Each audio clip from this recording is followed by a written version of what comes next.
Deuteronomy chapter 12.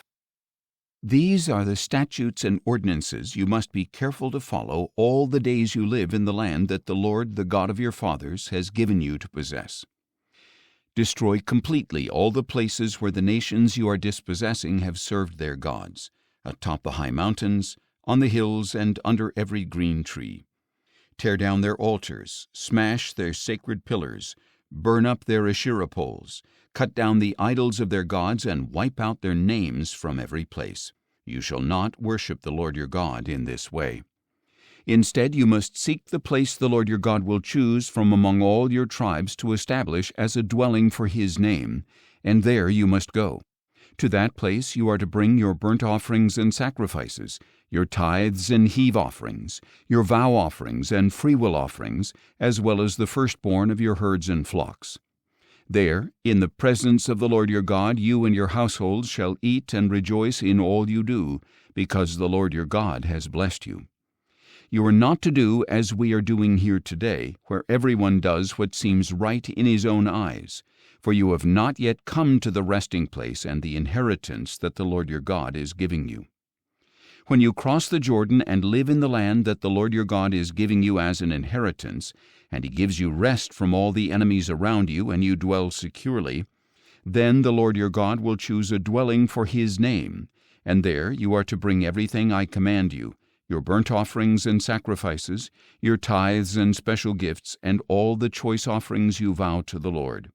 And you shall rejoice before the Lord your God, you, your sons and daughters, your men servants and maidservants, and the Levite within your gates, since he has no portion or inheritance among you. Be careful not to offer your burnt offerings in just any place you see. You must offer them only in the place the Lord will choose in one of your tribal territories, and there you shall do all that I command you. But whenever you want, you may slaughter and eat meat within any of your gates according to the blessing the Lord your God has given you. Both the ceremonially clean and unclean may eat it as they would a gazelle or deer, but you must not eat the blood. Pour it on the ground like water. Within your gates you must not eat the tithe of your grain or new wine or oil, the firstborn of your herds or flocks, any of the offerings that you have vowed to give, or your freewill offerings or special gifts. Instead, you must eat them in the presence of the Lord your God at the place the Lord your God will choose, you, your sons and daughters, your men servants and maidservants, and the Levite within your gates. Rejoice before the Lord your God in all you do, and be careful not to neglect the Levites as long as you live in your land. When the Lord your God expands your territory as He has promised, and you crave meat and say, I want to eat meat, you may eat it whenever you want. If the place where the Lord your God chooses to put His name is too far from you, then you may slaughter any of the herd or flock He has given you, as I have commanded you, and you may eat it within your gates whenever you want. Indeed, you may eat it as you would eat a gazelle or deer. Both the ceremonially unclean and the clean may eat it. Only be sure not to eat the blood, because the blood is the life, and you must not eat the life with the meat.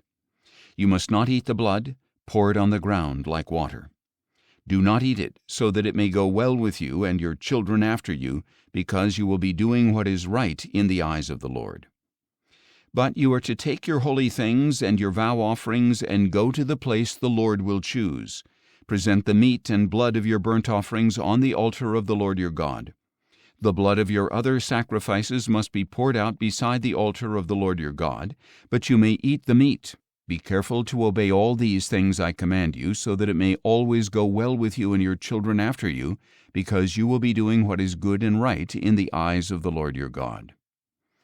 When the Lord your God cuts off before you the nations you are entering to dispossess, and you drive them out and live in their land, be careful not to be ensnared by their ways after they have been destroyed before you. Do not inquire about their gods, asking, How do these nations serve their gods? I will do likewise. You must not worship the Lord your God in this way, because they practice for their gods every abomination which the Lord hates. They even burn their sons and daughters in the fire as sacrifices to their gods. See that you do everything I command you. Do not add to it or subtract from it.